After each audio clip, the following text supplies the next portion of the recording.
সখিনা আসতো না, মদিনা পার হতো না। ও আমার মায়েরা, আমার আল্লাহ জানিয়ে দিল স্বামী তোমার জন্য জান্নাত, আবার এই স্বামী হলো তোমার জন্য জাহান্নাম।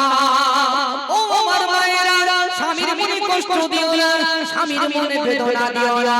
তোমার স্বামী তোমার কথা দ্বারা যারা পরিমাণে যদি কষ্ট হয়ে যায়, কষ্ট পেয়ে যায়, তোমার কথা দ্বারা তোমার স্বামীর চোখে যদি পানি পড়তে থাকে, ও আমার মায়েরা, গুনাহগার হয়ে যাবে। আল্লাহ পাক আল্লাহ তাআলা জানিয়ে দিল স্বামীর সঙ্গে যখন কথা বলবে, মহব্বতের সঙ্গে বলবে, স্বামীর সঙ্গে যখন কথা বলবে, কত সুন্দর করে বলবে, হাসি ছলনায় বলবে, তোমার কথা দ্বারা জানো তোমার স্বামীর মনে কোনো রকম কষ্ট না হয়। কিন্তু লক্ষ্য করলে দেখা যায় আমাদের ঘরের গিন্নিগুলো আমাদের সঙ্গে দুইটাকারি করে, আমাদের ঘরের গিন্নিগুলো আমাদেরকে সম্মান দিতে চায় না। কিন্তু না না না না না, ও আমার মায়েরা, স্বামীর বদলে কিন্তু জান্নাত রয়েছে, এই কথা ভুলে যেও না। স্বামী তোমার জন্য জান্নাত, আবার এই স্বামী হলো তোমার জন্য জাহান্নাম। স্বামী তোমার জন্য জান্নাত, আবার এই স্বামী তোমার জন্য জাহান্নাম। আল্লাহ কত সুন্দর অফার দিয়েছে আমার মায়েদের জন্য। এমডি মতিউর রহমান কি লিখছে মন দিয়ে শুনুন। আল্লাহ তাআলা সর্বপ্রথম আদমকে বানালো, আল্লাহ তাআলা সর্বপ্রথম আদমকে বানালো, ওখান থেকে অনুসারী দুনিয়ায় এসেছে গো, ওখান থেকে অনুসারী দুনিয়ায় এসেছে গো। আল্লাহ তাআলা আল্লাহ তাআলা আল্লাহ তাআলা সর্বপ্রথম, আল্লাহ বলছে আল্লাহ তাআলা সর্বপ্রথম আদমকে বানালো, ওখান থেকে অনুসারী দুনিয়ায় এসেছে গো। আদমকে দিয়ে আল্লাহ তাআলা জান্নাতে দিল, আদমের মুখখানা আল্লাহ দেখিল, আল্লাহ বলে একটি জোড়া, আল্লাহ বলছে আল্লাহ বলে একটি জোড়া, বড়ই বড়ই জোড়া, আদমের পাঁজর হতে হাওয়াকে করিল সৃজন, আদমের পাঁজর হতে হাওয়াকে করিল সৃজন।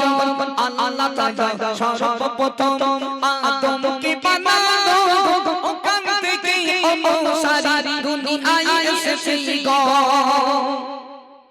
আদমকে আর হাওয়াকে জান্নাতে দিল, আল্লাহ বলে ও গো তোমরা শোনো গো, জান্নাতের ভিতর ভালো ভালো, আল্লাহ বলছে জান্নাতের ভিতর ভালো ভালো ফল যে পাবে সব খাবে খাওয়া, আদম গন্ধ খেও না যে, সব খাবে খাওয়া, আদম গন্ধ খেও না যে। আমার আল্লাহ জানিয়ে দিল ও আদম হাওয়া জান্নাতের ভিতরে ভালো ভালো ফল রয়েছে, কিন্তু না না না না, মনে ভুলেও যেন গন্ধম ফল খেও না। ও আমার মায়েরা, হাওয়া ইবলিসের ধোঁকায় পড়ে গেল, গন্ধম ফল খেয়ে নিল। গন্ধম ফল খাওয়ার কারণে আমার মানব আল্লাহ তাআলা হাওয়াকে আর আদমকে জান্নাত থেকে পার করে দিল, জান্নাতি পোশাকগুলো খুলে নিল।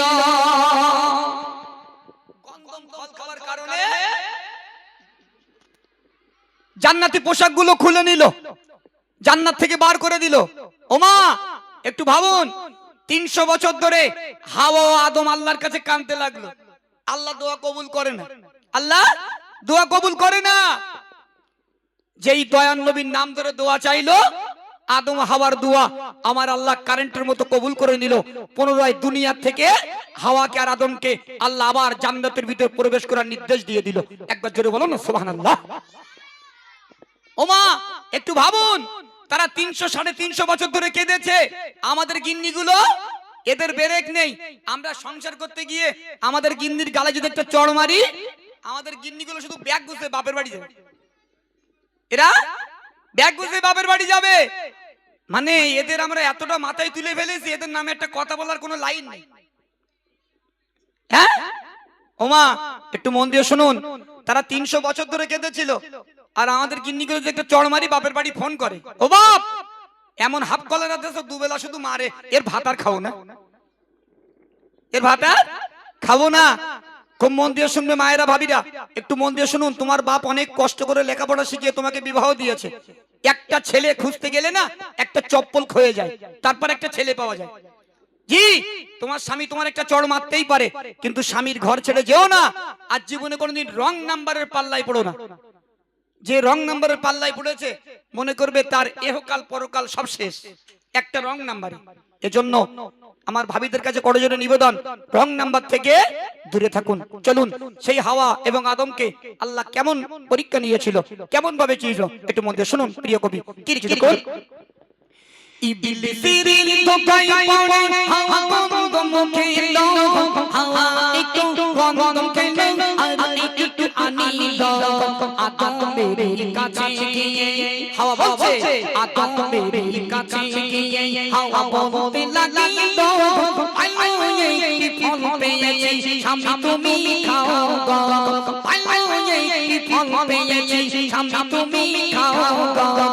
আল্লাহ তাআলা সর্বপ্রথম আদমকে বানালো, ওখান থেকে অনুসারী দুনিয়ায় এসেছে গো, ওখান থেকে অনুসারী দুনিয়ায় এসেছে গো। আদম কেমন শোনো না, 300 বছর ধরে কাঁদে দোয়া কবুল হলো না। আল্লাহর পাশে নাম লেখা রয়, আল্লাহ বলছে আল্লাহর পাশে নাম লেখা রয়, দয়ার নামের নাম, ওই নাম ধরে দোয়া চাই, দোয়া কবুল হয়, ওই নাম ধরে দোয়া চাই, দোয়া কবুল হয়। আল্লাহ তাআলা সর্বপ্রথম আদমকে বানালো, ওখান থেকে অনুসারী দুনিয়ায় এসেছে গো।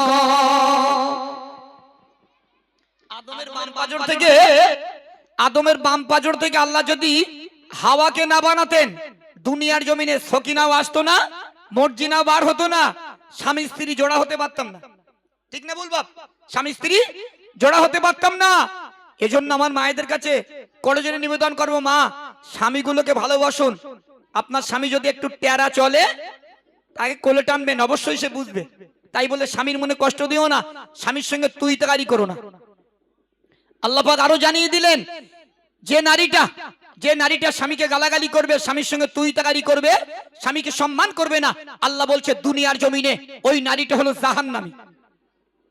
দুনিয়ার জমিনে ওই নারীটা হলো জাহান্নামী। একবার ভাবুন মা, শুধু গজল শুনলে হবে না, জলসা শুনলে হবে না। বক্তা আলেম ওলামা প্রায় দিন জলসায় বলছে, ও মা স্বামীগুলোকে ভালোবাসো, স্বামীর মনে কষ্ট দিও না। কিন্তু আমাদের হাফ কলার আমাদের কষ্ট দেওয়ার জন্য বসে রে, আমাদের গিন্নিগুলো এরা একদম বুঝতে চায় না, এরা শুধু স্বামীর মনে কিভাবে কষ্ট দেবে এই ধান্দা। জি, এজন্য আমার মায়েদের কাছে করজোরে নিবেদন করবো, মা একটু স্বামীগুলোকে ভালোবাসুন।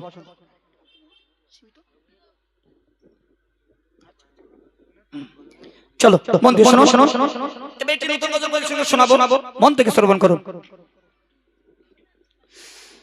নবী নবী করে আমারি অন্তরে বাদলা মিটি বসা, নূর নবীকে দেখিব আল্লাহ, এই তো মনের আশা।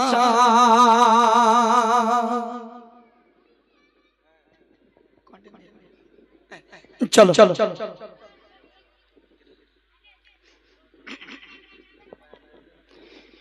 আমিনার নয়ন মনি হয় না তুলনা, আমিনার নয়ন মনি হয় না তুলনা, সৃষ্টির সেরা খাজানা, ও এমন নবীর জোড়া মেলে না, ও এমন নবীর জোড়া মেলে না। আমিনার নয়ন মনি হয় না তুলনা, আমিনার নয়ন মনি হয় না তুলনা, সৃষ্টির সেরা খাজানা, ও এমন নবীর জোড়া মেলে না, ও এমন নবীর জোড়া মেলে না। নবী যখন মিশে চরণে জঙ্গলে ওই যাই তো, মেঘেরা তখন দয়ার নবীর পিছে পিছে ছুটিত, দয়ার নবীর গায়ে রব লাগাতে দিত না দয়ার নবীর গায়ে রব লাগাতে দিত না তারা হতো সামিয়ানা এমন নবীর জোড়া মেলে না ওগো এমন নবীর জোড়া মেলে না মা আমিনার নয়ন বনে হয় না তুলনা মা আমিনার নয়ন বনে হয় না তুলনা সৃষ্টির সেরা খাজানা ওগো এমন নবীর জোড়া মেলে না ওগো এমন নবীর জোড়া মেলে না নূর নবীর নূরের গায়ে মশা মাছি বসতো না তাই নূর নবীজিকে সাপ বিছুতে কাটতো না 18,000 মখলুক যা প্রেমে দিওয়ানা 18,000 মখলুক যা প্রেমে দিওয়ানা কেউ তারে ভুলো না এমন নবীর জোড়া মেলে না ওগো এমন নবীর জোড়া মেলে না মা আমিনার নয়ন মনে হয় না তুলনা মা আমিনার নয়ন মনে হয় না তুলনা সৃষ্টির সেরা খাজানা ওগো এমন নবীর জোড়া মেলে না ওগো এমন নবীর জোড়া মেলে না পাথর কাকর জাগার প্রেমে কলেমা দরুদ পড়ি তো তাগার মুখের কোরআনের বাণী বেদিনীরা শুনি তো দয়ার নবী কাউকে কবু কষ্ট দিত না দয়ার নবী কাউকে কবু কষ্ট দিত না তাই তোমরা শোনো না এমন নবীর জোড়া মেলে না ওগো এমন নবীর জোড়া মেলে না মা আমিনার নয়ন বনে হয় না তুলনা মা আমিনার নয়ন বনে হয় না তুলনা সৃষ্টির সেরা খাজানা ওগো এমন নবীর জোড়া মেলে না ওগো এমন নবীর জোড়া মেলে না আদার জ্যোতি নূরের বাতি রহমত আইলামি তোমার ভালোবাসা গো ভুলবে না আর কোনদিন তাই আজিবুল নবীর প্রেমে হলো দিওয়ানা তাই মতিউর নবীর প্রেমে হলো দিওয়ানা যেতে চাই সোনার মদিনা এমন নবীর জোড়া মেলে না ওগো এমন নবীর জোড়া মেলে না মা আমিনার নয়ন বনে হয় না তুলনা মা আমিনার নয়ন বনে হয় না তুলনা সৃষ্টির সেরা খাজানা ওগো এমন নবীর জোড়া মেলে না ওগো এমন নবীর জোড়া মেলে না এই গজলগুলো আমার একদম নতুন গজল এমডি মতির অফিশিয়াল সবে মাত্র এসেছে চলেন এখন আমাদের এমডি আরাবুল ইসলাম একটি নাচ পরিবেশন করে শোনাবে মন দিয়ে শুনুন খুব সুন্দর সুন্দর গজল আছে আমার মায়েদের জন্য জি পরিবেশন করে শোনাবো যদি 10টা গজল বলি একটা গজলের কথা থাকবে কারণ সব গজলগুলো প্লেন হয় না চলেন মন দিয়ে শুনুন চলে চলেন ইরান এবং আমেরিকার যে যুদ্ধ হচ্ছে সেই যুদ্ধ সম্পর্কে একটি ছোট করে কালাম পরিবেশন করে শোনাচ্ছি তো আপনারা দৃশ্য শ্রবণ করুন